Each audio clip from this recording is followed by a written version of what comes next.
আমি কালকে আমার শেষ ম্যাচ এজ এ ক্যাপ্টেন, তো আমার প্রতি এত দীর্ঘ সময় আস্থা রাখার জন্য ক্রিকেট বোর্ডকে ধন্যবাদ জানাই। ধন্যবাদ জানাই আমাদের ক্ষেত্রে যত প্লেয়ার খেলেছে বাংলাদেশ টিমে, সবাইকে ধন্যবাদ জানাই।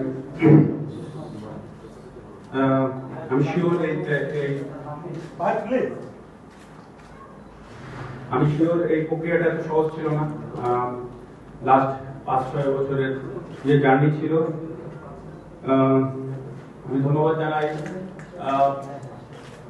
টিম ম্যানেজমেন্ট যারা ছিল, যাদের আন্ডারে আমি খেলেছি বা আমি ক্যাপ্টেন্সি করেছি, তারা সবাই আমাকে ক্লোজলি অনেক সহযোগিতা করেছে এবং আমার ক্যাপ্টেন্সিতে যতটুকু মনে হয় হাতুড়ি সিং এর দিয়ে শুরু হয়েছিল, তার আগে হয়তো 2-3 দফা পেয়েছি বাট ইনজুরির কারণে করতে পারিনি। বাট ফাইনালি শুরু হয় হাতুড়ি সিং এ, খালিদ মাহমুদ সুজন, স্টিভ ব্রুকস এবং আমার মনে হয় ডোমিঙ্গো দিয়ে শেষ হচ্ছে। নির্বাচক এবং বোর্ডের কর্মকর্তা যারা আছেন এবং প্রত্যেকটা বোর্ড স্টাফ থেকে শুরু করে যারাই ক্রিকেট বোর্ডে আছেন, সবাইকে ধন্যবাদ সহযোগিতার জন্য। আমি ধন্যবাদ জানাই আপনারা যারা আছেন মিডিয়ার সবাইকে, আপনারা সহযোগিতা ছাড়া এটা অবশ্যই সম্ভব হতো না। আপনাদের সবাইকে ধন্যবাদ। আজকে আমি আনুষ্ঠানিকভাবে বাংলাদেশ জাতীয় ওয়ানডে দলের অধিনায়কত্ব থেকে অবসরে যাচ্ছি। আর আগামীকাল জিম্বাবুয়ের সাথে থার্ড ওডিআই অবশ্যই আমার অধিনায়ক হিসেবে শেষ ম্যাচ। খেলোয়াড় হিসেবে অবশ্যই আমি চেষ্টা করব আমার সেরাটা দেওয়ার, যদি সুযোগ আসে আমার। এবং আমার শুভকামনা থাকবে পরবর্তী অধিনায়কের জন্য। আমার বিশ্বাস যে বাংলাদেশ টিমকে নেক্সট স্টেপে নিয়ে যাবে ইনশাআল্লাহ। এবং যদি আমি দলে থাকি, আমিও চেষ্টা করব আমার যে এক্সপিরিয়েন্স হয়েছে বা আমার ভেতরে যতটুকু আছে তাকে সর্বোচ্চ সহযোগিতা করার। ধন্যবাদ আপনাদের সবাইকে।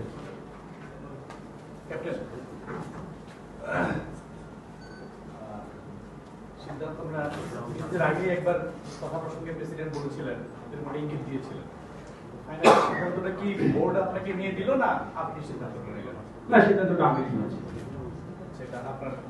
আরেকটা প্রশ্ন হচ্ছে যে আপনি কারো নাম বলবেন যে আপনার মানে এই পতাকাটা বই নিয়ে যেতে পারেন সামনে ক্যাপ্টেন হিসেবে? না, আমার কাছে মনে হয় যে মানে কারো নাম বলা তো কঠিন, এটা অবশ্যই বোর্ডের সিদ্ধান্ত। তবে যারা সিনিয়র যারা আছে, আমার কাছে মনে হয় সাকিব তখন বাইরে, বাট আরো যে 3 জন আছে, সেটা প্রক্রিয়াটা কি আমি জানি না। মানে সাকিব আসার পরে কি হবে না, দেখেন ক্যাপ্টেন্সি জিনিসটাকে আমি কখনোই এরকম গুরুত্বের জায়গায় আনি। আই অলওয়েজ ফিল প্রাউড যে আমি জাতীয় দলের হয়ে খেলি বা খেলেছি। আর ক্যাপ্টেন্সিটা আমাকে বিসিবি সুযোগ দিয়েছে, আমি আমার সর্বোচ্চ চেষ্টা করেছি। কখনো হয়েছে, কখনো হয়নি, বাট সিদ্ধান্ত নেওয়া তো নিতেই হবে। আসলে আরো ধরেন সামনে ওয়ার্ল্ড কাপ আসছে 2023, যেহেতু সবাই কথা বলছে যে নেক্সট প্ল্যান আমাদের করতে হবে। তো আসলে আমার কাছে মনে হয় যে রাইট টাইম কেউ নতুন কেউ আসুক এবং সে টিমকে এখন থেকে গুছিয়ে নিক।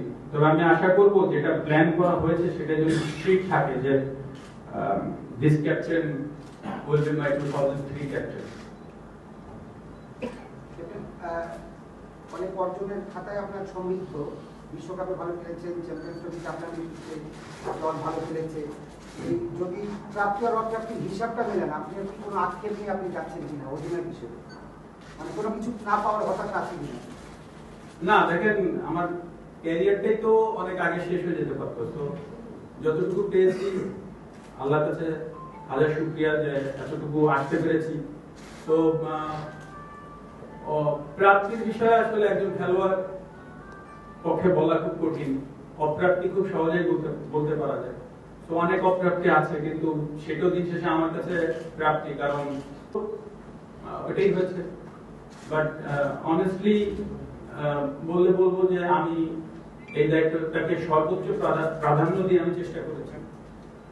এখন প্রাপ্তি অপ্রাপ্তি তো আসলে আপনারা বা সমর্থক যারা আছে ওনারাই ভালো জানেন, আমি এভাবে ইন্ডিভিজুয়ালি পয়েন্ট আউট করার চেষ্টা করিনি কখনো। আসলে গত পরশুদিন একবার বলেছিলেন ছেড়ে দিতে পারি, পরবর্তীতে আবার বলছিলেন যে একটু ভাবি।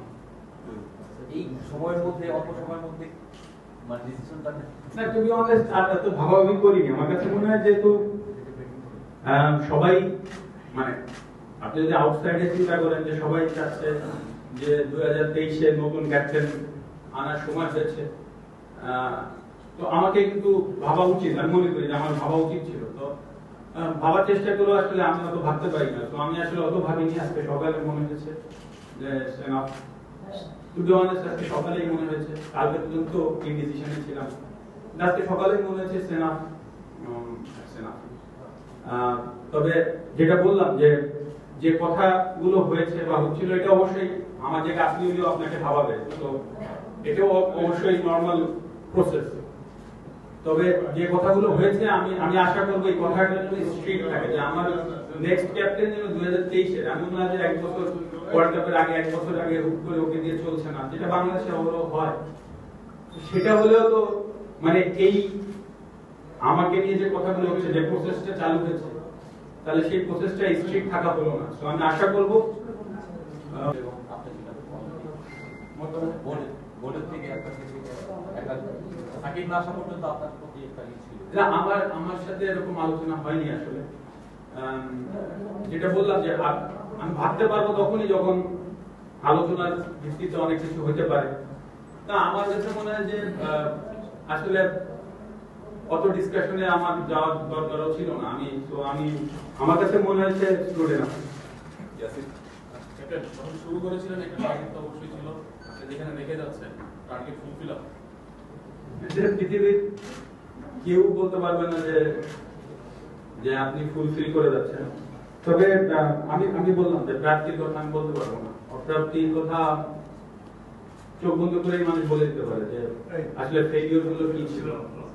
তো আমি আসলে জানি না প্রাপ্তি কি ছিল অপ্রাপ্তি। তবে এতটুকু শিওর যে আমাকে যখন জাতীয় দলের ক্যাপ্টেন্সি করতে দেয়, আমি জানি যে এটার রেসপন্সিবিলিটি কত। মানে এখানে শুধু চাপই না, আমরা তো শুধু চাপের কথাটাই বলি, এখানে কত ইমোশন জড়িয়ে আছে, কত মানুষ তাকিয়ে থাকে যখন বাংলাদেশ টিম খেলে, বাংলাদেশ টিমের খেলা দেখার জন্য বসে থাকে। তো ওই রেসপন্সিবিলিটিটা আমার কাছে সবসময় ছিল, এবং সেটার গুরুত্ব আমার কাছে মানে মোর দেন এনিথিং, যে ইমোশনসটা মানুষ নিয়ে বসতো খেলা দেখতে। তো সেই জায়গা থেকে আমি আমার সর্বোচ্চটা, আমি এতটুকু বলতে পারি যে আমি আমার সর্বোচ্চটা দিয়ে চেষ্টা করেছি, প্রাপ্তি অপ্রাপ্তিটা বলতে পারবো। আমার সর্বোচ্চটা আমি এতটুকু বলতে পারি যে আমি আমার সর্বোচ্চটা দিয়ে চেষ্টা করেছি, প্রাপ্তি অপ্রাপ্তিটা বলতে পারবো।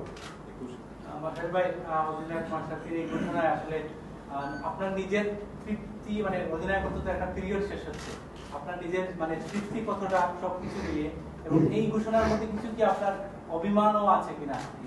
না দেখেন, আপনারা সবসময় যদি এইগুলো বের করতে চান তাহলে খারাপ। আমি অনেক আগে বলেছি যে অভিমান বা রাগ করা বা ক্ষোভ দেখানো, মানে আমি আসলে কাজ করে এবার দেখাবো, এইসব জিনিস নিয়ে আসলে অনেকে থাকে না তা না, অনেকে বলতে পারে, কিন্তু আসলে মানে এরকম সামনে পরে এরকম বলার কিছু নাই প্রথমত। আর সত্যি কথা অনেস্টলি বলছি, অভিমান কিছু না। আমাকে একটা দায়িত্ব দেওয়া হয়েছিল, সেটা আপনাদের সামনে এসে অ্যানাউন্স করলাম যে আমি শেষ, আমার এটা শেষ। কিন্তু এর ভেতরে যা কিছু হয়েছে দেখেন, এগ্রি ডিসএগ্রি, ভালো মন্দ সবকিছু নিয়ে কিন্তু এগিয়ে আসতে হয়েছে এই পর্যন্ত। তো আমি শিওর যদি আমি কিছু ভুল করে থাকি, আমাকেও ওনারা সেটা বলেছে যে ঠিক আছে সামনের ম্যাচে ঠিক করতে হবে। আবার যদি আমার কিছু খারাপ লেগে থাকে, আমিও সেভাবে বাদ দিয়েছি। এই যে কোনো মানে কম্বিনেশন গুলো এইভাবেই সামনে এগিয়ে যেতে হয়। এই সিদ্ধান্ত নেওয়ার ক্ষেত্রে আসলে আপনি পরিবারের সাথে কতটা মানে ডিসকাস করেছেন? আর একটা জিনিস জানতে চাচ্ছি, আপনি প্লেয়ার হিসেবে খেলতে যাচ্ছেন এখন, মানে এই বিষয়টা আসলে আপনি যে অবস্থায় আছেন সেটা আপনার জন্য কতটা চ্যালেঞ্জিং? প্রথমত হচ্ছে যে আপনি সবকিছু যখন আপনার এগেইনস্টে থাকবে, তখন আপনি কতটুকু সামনে যেতে পারেন, তখন আপনি নিজের সার্থকতা বা নিজেকে চ্যালেঞ্জের জায়গায় আনতে পারবেন ওকে আর জানেন, এবং সেটা আপনার পরিবার বা আপনার সাথে যারা থাকে তাদের জন্য একটা লেসন হতে পারে, রাদার দেন আপনি মানে খুব আরামে জীবনটা পার করলেন। আরেকটা ব্যাপার বললেন যে ফ্যামিলি দেখেন, ফ্যামিলি অথবা এইসব সিদ্ধান্তের ব্যাপারে এইসব টেকনিক্যাল জিনিসগুলো হয়তো বা তারা ফ্যামিলি এত কিছু বোঝে না, তাদের ভালো লাগার জায়গা সবসময় থাকে ছেলে ভালো করছে বা আমার পরিবারের কেউ ভালো করছে, আবার খারাপও লাগে এইভাবে যে তার খারাপ হচ্ছে, মানুষ সমালোচনা করছে বা সবাই করছে, তখন তাদের খারাপ লাগে। আমার ক্ষেত্রে আমি শুধু জাস্ট বাসায় ফোন করে সবাইকে জানিয়ে দিয়েছি যে জানো, এবং তারা স্ট্রংলি আমার পাশে অবশ্যই আছে, যেটা টি20 থেকে যাওয়ার সময় তারা আমাকে সাপোর্ট দিয়েছিল, তারা ঠিক সেইভাবে আমার পাশে আছে। একটু আগামীকালকে ম্যাচ নিয়ে, যদিও আজকে আর আসলে সেই আবহ নেই, তারপরেও আমরা থাকবে না কেন, খেলতে হবে না। হ্যাঁ, কালকে ম্যাচ খেলতে হবে, সেই জন্যই একটু কালকের ম্যাচে 11 নিয়ে আমাদের একটা ধারণা আগেই প্রধান নির্বাচক দিয়ে রাখছে যে কালকের ম্যাচে যেহেতু পাকিস্তান যাচ্ছে না তাই মুশফিক খেলবে না। তো পাকিস্তান সফরের এখন প্রায় 1 মাস দেরি, আপনার কি মনে হয় যে এই পর্যন্ত একটা পার্ট, তো সেখানে ভালো সিদ্ধ আছে, খারাপ সিদ্ধ আছে, যেগুলো আমরা প্লেয়াররা বেয়ার করেছি একসাথে। আমার পাশে সবসময় খেলোয়াড় ছিল, সাপোর্ট দিয়েছে, কোচেসরা ছিল, মানে ফিগার আউট করা খুব কঠিন আসলে কোন জায়গাগুলো। অবশ্যই অনেক মুহূর্ত আছে যেগুলো হয়তো বা ওই সময় দাঁড়িয়ে মনে হচ্ছিল যে আসলে এটা অনেক কঠিন বা অবিশ্বাস্য হবে কিনা, কিন্তু তারপরে হয়েছে। আবার এমনও কিছু আছে যেগুলো কেউ চিন্তাই করছে না এটা বাংলাদেশ টিম এটা পারবে, কিন্তু আমরা সেটা পাই। তো আসলে দুই জায়গায় আছে। আচ্ছা ভাই, আপনাকে অভিনন্দন। আমার স্যার বলতেন যে কেউ চলে যাওয়ার সময় যখন সফল থেকে অভিনন্দন দিতে আসে, সেই জন্য আপনাকে অভিনন্দন। একটা কথা যে এটাও সত্য, একটা অধিনায়ক তারপরে লিডার যখন চলে যায় তখন তার ভালো লাগে যখন আরেকজন লিডার থাকে সেই জায়গায়। সবসময় বলেন আপনার কার কাছে দায়িত্বটা রেখে যেতে পারলে আপনার ভালো লাগতো, বা আপনি কার কাছে রেখে যেতে চান? দেখেন, এটা প্লেয়ারের সিদ্ধান্ত না, প্রথমত এটা অবশ্যই ক্রিকেট বোর্ডের সিদ্ধান্ত। যখন মুশফিকের হাত থেকে আমি পেয়েছিলাম তখন মুশফিককে প্রশ্ন করা হয়নি অবশ্যই, কারণ সেটা মুশফিকেরও হাতে না। তো এখন আমি যখন যাচ্ছি অবশ্যই আমি বললাম যে আমাদের সিনিয়র প্লেয়ার আছে, তারা অবশ্যই ক্যাপেবল। তো তাদের কারোর সাথে কথা বলে বোর্ডের অবশ্যই যাকে মনে হয় যে এটা একে দিলে আমাদের টিম এখন থেকে আর উপরে যাবে, তো তাদের সাথে আলোচনা করে যদি আনা হয় আমি মনে করি সেটাই টিমের জন্য ভালো। তবে উনি যখন 23-এর পর খেলা যাবে তখন আরেকটা ভ্যাকিউম তৈরি হবে যে তখন আবার নতুন কেউ অধিনায়ক হবে, তাকে করা উচিত, এরকম নিশ্চয়ই একটা আলোচনা হবে। সেক্ষেত্রে ফর দ্য টাইম বিং যতদিন না সাকিব ভাই আসতেছে বা এই বছরের লাস্ট পর্যন্ত কি তরুণ কাউকে দিয়ে দেখা যেতে পারে? আপনার ব্যক্তিগত মতামত জানতে চাই। ডিপেন্ডস, আমার কাছে মনে হয় যে মানে আমার যদি পার্সোনালি ওপিনিয়ন চান তাহলে আমি বলবো যে এটা অনেকটা হার্শ হতে পারে, কারণ একজন ইয়াং খেলোয়াড়, আমি আগের দিনও বলছিলাম যে তার সামনে যখন সে যখন বাংলাদেশ টিমের জার্সি পরে নামে সেটাই তার জন্য অনেক চাপ। আগের মতো ক্রিকেট এখন নাই, মানুষ তাকিয়ে থাকে, মিডিয়া তাকিয়ে থাকে, ক্যামেরা থাকে, পারফর্ম কেমন করছে, এত কিছুর উপরে সে আবার ক্যাপ্টেন্সি করবে। তো ডিপেন্ডস, সে যদি ক্রিকেট বোর্ড বা কোচিং স্টাফদের যদি মনে হয় যে না এ কতটুকু প্রেশার হ্যান্ডেল করার মতো, তাহলে হোয়াই নট। কিন্তু আমার মনে হয় যে অনেক বেশি ভেবেচিন্তে এই সিদ্ধান্ত নেওয়া উচিত, কারণ 12, 13, 14 বছর যারা পার করেছে তারা কিন্তু আপনাদেরকে হ্যান্ডেল করা কিছুটা হলেও জানে, বাইরের প্রেশার গুলো নিতে পারে। সো ইটস ডিপেন্ডস যে আসলে সবাই কি ভাবছে। তবে আমি পক্ষে যারা করেছে তাদের, এটা আমার ব্যক্তিগত অপিনিয়ন, বাকিটা তো আসলে আপনার এই মানে ক্যাপ্টেন্সি পাওয়ার পরে সবচেয়ে টাফেস্ট পিরিয়ডটা কোনটা ছিল বলে আপনার মনে হয়? মানে এই সময়টা মানে আপনার মনে হয় সবচেয়ে হার্টিং ছিল অবশ্যই ইন্ডিয়ার সাথে যখন 1 রানে হারলাম ওয়ার্ল্ড কাপে, সেই রাতটা আমি না শুধু পুরো টিমের জন্য বিভৎস ছিল। আমরা টুর্নামেন্টে টিকেছিলাম, বাট লাস্ট শেষ পর্যন্ত এসে বেরিয়ে আসা অবশ্যই ওয়াজ অলসো টাফ। তো ওই যে বললাম যে আসলে ক্যাপ্টেন হিসেবে তো প্রত্যেকটা ম্যাচই যেই ক্যাপ্টেনটাকে সে প্ল্যান করে ম্যাচ জেতার জন্য, সেটা না হয় বাংলাদেশ যে কোনো ম্যাচ হারাটাই একটা ক্যাপ্টেনের জন্য টাফ টাইম। সো ইন্ডিভিজুয়ালি বলবো প্রত্যেকটা হারই আমার জন্য কঠিন ছিল। আমার আসলে একটা যে সম্পর্ক বিশ্বকাপ থেকে বিশ্বকাপ শেষ করে এই পর্যন্ত এই যাত্রাটা এটা আপনার কেমন ছিল মানে এই ক্ষেত্রে? আমি আগেও বলেছি যে আমি ঘুম থেকে উঠে রাত পর্যন্ত কোনো কিছু হারামে দিলে তো লাইফ চ্যালেঞ্জের জায়গায় দাঁড়াইলো না। সো স্পিড টাফ, অবশ্যই টাফ, বাট আমি এটাকে আমি পার্সোনালি এটা চ্যালেঞ্জ হিসেবেও নিয়েছি এবং পার্সোনালি আমি মনে করি যে গিভ আপ শব্দটা এটা can't be an option. Give up can't be an option. তো আমরা এটা মুখে বলি, কাজে প্রমাণ করতে কেউ আসলে কেউ চাই না।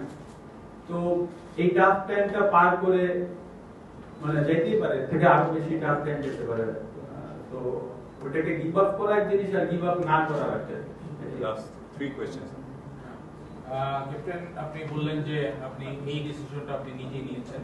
অবশ্যই এটা একটা স্বস্তির জায়গা যে নিজের ডিসিশন নিজে নিতে পেরেছেন। কিন্তু আমরা যেটা মানে একটা সময় ছিল আপনার ক্যারিয়ারে 2017-তে শ্রীলঙ্কায় টি20-র ক্যাপ্টেন্সি ছাড়াটা অনেক ধরনের প্রভোকেশন ছিল, ছিল।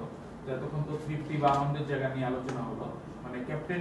আমি এটা নিয়ে আসলে আর ডিসকাশন আমার মনে হয় না। আমি যেহেতু বলেছি যে এইসব প্লেইং লাইফে আলোচনায় আসার প্রয়োজন এখনই নেই। ক্যাপ্টেন, বাংলাদেশ টিমের ক্যাপ্টেন সামটাইমস মর্যাদাটা দেশের সর্বোচ্চ দূত হিসেবে আপনার মর্যাদাটা পান, যেখানেই যান বিদেশে বা দেশে সবসময় মানে রাষ্ট্রীয় একটা অবস্থান থাকে আর কি, এটা অলিখিত। সেটা কতটা মিস করবেন একটা জিনিস। আরেকটা জিনিস হচ্ছে আপনি দীর্ঘ সময় বাংলাদেশের ক্যাপ্টেন্সি করেছেন, তো মানে এই বাংলাদেশের মতো দেশ যেখানে মানে প্রতিটা মানুষ ক্রিকেটের জন্য পাগল এবং প্রতিটা মানুষ ক্রিকেটারদের ভুল ধরে, প্রতিটা মানুষ মনে করে যে মাশরাফির এই বলটা এভাবে না করে ওভাবে করলে ভালো হতো, তামিমের এই শটটা না খেলে ওই শটটা খেলে ভালো হতো। এরকম একটা দেশ যেখানে বোর্ড সব কিছুতে মানে বোর্ডের অ্যাডমিনিস্ট্রেশন ফেলে, যেখানে সরাসরি তারা টেকনিক্যাল বিষয়ে কথা বলতে থাকে এবং বোর্ডকে কনভিন্স করা একটা প্লেয়ারের পক্ষে খুব ডিফিকাল্ট এই দেশে। এই দেশের ক্যাপ্টেন হিসেবে আপনার সময়টা কিভাবে গেছে, আপনি কি চ্যালেঞ্জ ফেস করেছেন? সিম্পলি আপনার লাস্ট প্রশ্নের উত্তরটা আমি এইভাবে দিব যে যেভাবে হোক আমি মানে আমি এইভাবেই বলবো যে তারা আমাকে সহযোগিতা করেছে যেভাবেই হোক। আর যে কঠিন প্রক্রিয়াটা আপনি বললেন এটা অস্বীকার করার কোনো সুযোগই নেই। আপনি যদি মাইকটা সরাই দেন হয়তোবা একদম থলি খুলে বসে পড়া যাবে, এটা সত্যি কথা। বাট এটাও সত্যি কথা যে সহযোগিতাও ভালো টাইমে করে না, সেটাও না। আপনি যখন ভালো করতে থাকবেন আপনার পরে একটা আস্থা একটা সময় আসলে হয়তো বা সার্টেন পিরিয়ড পর্যন্ত আপনাকে আস্থা দেখাবে সব ওই শটটা খেলে ভালো হতো। এরকম একটা দেশ যেখানে বোর্ড সব কিছুতে মানে বোর্ডের অ্যাডমিনিস্ট্রেশন ফেলে, যেখানে সরাসরি তারা টেকনিক্যাল বিষয়ে কথা বলতে থাকে এবং বোর্ডকে কনভিন্স করা একটা প্লেয়ারের পক্ষে খুব ডিফিকাল্ট এই দেশে। এই দেশের ক্যাপ্টেন হিসেবে আপনার সময়টা কিভাবে গেছে, আপনি কি চ্যালেঞ্জ ফেস করেছেন? সিম্পলি আপনার লাস্ট প্রশ্নের উত্তরটা আমি এইভাবে দিব যে যেভাবে হোক আমি এইভাবেই বলবো যে তারা আমাকে সহযোগিতা করেছে যেভাবেই হোক। আর যে কঠিন প্রক্রিয়াটা আপনি বললেন এটা অস্বীকার করার কোনো সুযোগই নেই। আপনি যদি মাইকটা সরাই দেন হয়তোবা একদম থলি খুলে বসে পড়া যাবে, এটা সত্যি কথা। বাট এটাও সত্যি কথা যে সহযোগিতাও ভালো টাইমে করে না, সেটাও না। আপনি যখন ভালো করতে থাকবেন আপনার পরে একটা আস্থা একটা সময় আসলে হয়তো বা সার্টেন পিরিয়ড পর্যন্ত আপনাকে আস্থা দেখাবে সবাই প্রসেসে। কিন্তু আসলে আমি যে মানে মানুষ, আমি শিওর অন্য প্লেয়াররাও তাই ভাবে যে আসলে এটা তো অনেক বড় রেসপন্সিবিলিটি। মানে আমরা যখন মাঠে নামি কিসের জন্য নামি, বাংলাদেশ নামটাকে নিয়ে নামি। তো যখন আমার ভুল ধরা হয় তখন কিন্তু আমি স্বাভাবিকভাবে আর প্রোটেস্ট করতে পারি না। মনে হয় যে হয়তো আমি ভুলই করেছি। এটা যদি আমার পারিবারিক সিদ্ধান্ত হতো যে আমি পরিবারের জন্য মাঠে নামছি তাহলে হয়তো আমি তর্ক করতে পারতাম। কিন্তু নামটা যখন বাংলাদেশ নিয়ে নামি আসলে তর্কের জায়গা থাকে না। কারণ কি এটা অনেক বড় রেসপন্সিবিলিটি, সবারই আবেগ জড়িয়ে আছে, সবাই সবার মতো মতামত দিচ্ছে। তো এটা আসলে ফেলে দেওয়ার সুযোগ থাকে না। চায় না যে আমার বাবা মার কাছে যে আপনারা বা অন্যরা আপনারা আসেন, নিশ্চয়ই আপনাদের তো ডাকে না যে আপনারা আসেন আমার বাবা মার সাক্ষাৎকার নেন। এগুলো আপনারাও করেন বা দেখা গেল ওইটাই মানুষজন দেখে, হ্যাঁ, দেখে ওইভাবে রিয়াকশন দিয়ে দেয়। তো আসলে সমস্ত এই ধরনের কঠিন সিচুয়েশনের প্রক্রিয়ার ভেতর দিয়ে কিন্তু একজন খেলোয়াড়কে যেতে হয়। তো সবকিছু যাওয়ার পরে এইভাবে মানে খুব পয়েন্ট আউট করে কেউ ভাবে না খেলোয়াড়দেরকে নিয়ে, তারপরও খেলোয়াড়দেরকে ওই সব কিছু মেনে নিতেই হবে, এটাই প্রক্রিয়া এবং মেনে নেওয়াটাই জরুরি। আমি মনে করি আমাদের পরিবারের অনেক দায়িত্ব আছে এইসব ক্ষেত্রে, যে এই এখন ছেলের খারাপ ভালো সময় খুব স্বাভাবিক সবাই আছে, কিন্তু যখনই খারাপ সময় আসবে এই জিনিসগুলো ঠিক উল্টে যাবে। সিম্পল তাসকিনের উদাহরণ দিই, যখন 5 উইকেট পেল ডেবিউ ম্যাচে, আর এখন তাসকিনকে ঠিক ওইসব কারণেই তাসকিনকে বলা হচ্ছে সে ডিসিপ্লিন না, সে অনেক কিছু না। তো আমি বুঝতে বলতে চাচ্ছি যে তখন পরিবারেরও অনেক দায় দায়িত্ব থাকে। তো আপনার বেশি আমি মিস করবেন কিনা আপনি, যে আপনার ক্যাপ্টেন্সিটা মিস করবেন কিনা দেশকে? না দেখেন, হ্যাঁ আপনি এটা বললেন যে দুধের মতো পায়, আমি আসলে এটা কখনোই ক্যাপ্টেন প্লেয়ার যখন শুরু করেছি তখন এটা ফিল করিনি, যখন ক্যাপ্টেন হয়েছি তখনও এটা মনে করিনি। আবার ধরেন এখন আমার তো আর একটা পরিচয়, আমি এফপি, সেটাও আমি ফিল করিনি, কারণ আমি রেড পাসপোর্ট নিইনি, আমি গাড়ি নিইনি, আমি বাড়ি নিইনি, কিছুই নিইনি। তো আমি আসলে এইসব থেকে সবসময় দূরে থাকাটাই পছন্দ করেছি, এবং আমরা দূরে থাকাটাই আমি মনে করি যে আমি তোকে ইউজ করার থেকে। তো আমি জিনিসটাকে এইভাবে দেখি যে আমার কাছে যে জিনিসটা আমি অ্যাচিভ করতে যাচ্ছি বা অ্যাচিভ আমি করেছি, এটা অ্যাচিভ করার পরে ওটার মূল্যায়ন নাই, তখন সেটার মূল্যায়ন হবে যে আমি কিভাবে সেটা প্রয়োগ করেছি। তো আমি জিনিসটা ভেবে দেখি। obviously আপনি বলছেন ক্রিকেটটা চালিয়ে যাবেন, ক্যাপ্টেন্সি থেকে স্টেপ ডাউন করছেন, মেম্বার অফ পার্লামেন্ট আপনি, এখান থেকে ফিউচারে আপনার পরিকল্পনা কি আছে বিসিবিতে ঢুকে বা আপনার এক্সপেরিয়েন্স শেয়ার করে ক্রিকেটটা আরো হেল্প করা, বা আপনার ফিউচার প্ল্যানটা কি হবে ক্রিকেট ছাড়া? দেখেন আমি সবসময় বলেছি আমি আজকে যা কিছু সব ক্রিকেট দিই, ক্রিকেট খেলা যদি না শেষ করতাম মাছের ব্যবসা করতে হতো, আমার পারিবারিক ব্যবসা তো মানে ঘেটের আছে, তো সেটাই আমার জীবনের হয়তো ওইভাবেই করে চলে আসতে হতো। তো আমি যা কিছু হয়েছি আমি এই ক্রিকেট দিয়ে হয়েছি, এবং আমার সামনে যত কিছু পরিকল্পনা অবশ্যই তার প্রধান একটা জায়গা থাকবে অবশ্যই ক্রিকেট। অবশ্যই আমার এলাকার যে কাজ আছে আমাকে করতে হবে, অন্তত যদি আল্লাহ আমাকে বাঁচিয়ে রাখে নেক্সট ইলেকশন পর্যন্ত আমাকে সেটা করতে হবে, এবং আমি সেটা থেকে পিছিয়ে অবশ্যই সরবো না। আরেকটা হচ্ছে যে ক্রিকেটটা তো আমার রক্তের ভেতরে, তো যদি কখনো প্লেয়াররা ইন্ডিভিজুয়ালি মনে করে যে আমাকে যে কোনো জায়গায় যে কোনো সময় আমাকে প্রয়োজন, তো অবশ্যই আমি থাকবো, আমি এবং তাদেরকে আমার সর্বোচ্চটা দিয়ে চেষ্টা করবো। আসলে আপনি নিজেই বলেন যে একটা সিস্টেমের মধ্যে না আপনি দলের কথা বললেন, এখন যেহেতু এমপির কথা বললেন সেই প্রশ্নটাই করি। আপনি তো ছোটখাটো জিনিস আসলে ওনার পর্যন্ত যাওয়া বা ওনাকে ডিস্টার্ব করার আমার কাছে মনে হয় না প্রয়োজন আছে, বাট তারপরেও অবশ্যই সামহাও উনি হয়তো জানেন, হ্যাঁ, এবং আমি আশা করি সবাই আমাকে সাপোর্ট করেছে, উনিও করেছেন, এবং আমি বিশ্বাস করি উনি সামহাও এটা জানেন। মাসির ভাই কথা বলার সময় আপনার চোখটা ছলছল করছে। না মোটেও না, এগুলো তৈরি করবেন, এগুলো আপনারা মোটেও তৈরি করবেন,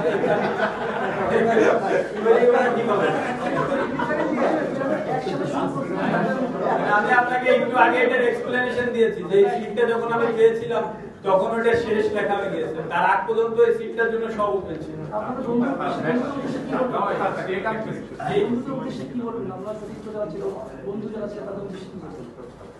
না আমার সতীর্থ বন্ধুদের জন্য দেখেন, আমি আমার পরিবারের প্রত্যেকটা মানুষকে যেভাবে সম্মান করি, ভালোবাসি, এই মাঠটা এবং আমার টিমমেট প্রত্যেকে ঠিক আমার পরিবারের অংশ, এবং আমি শিওর যে তাদের জায়গায় আমিও চাই।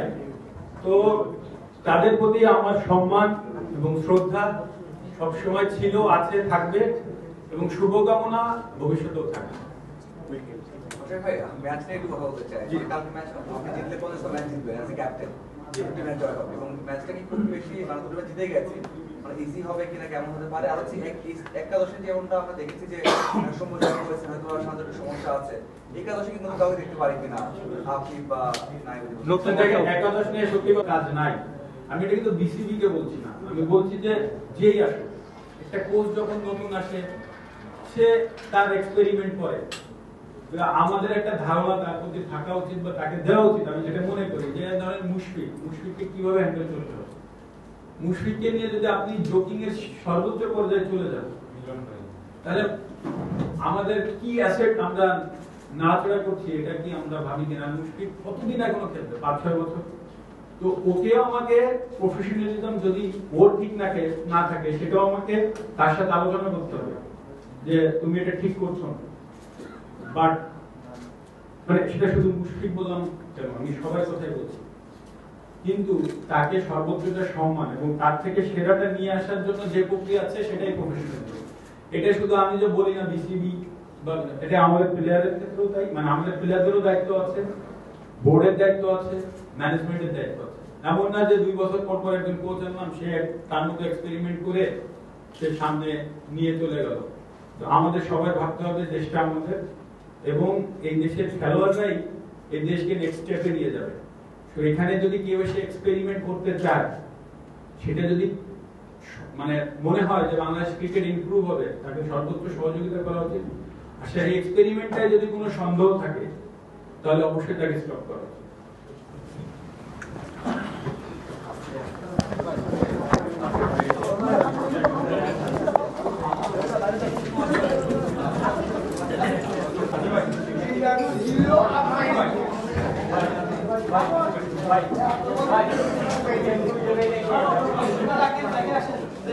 আব্দুল আমিন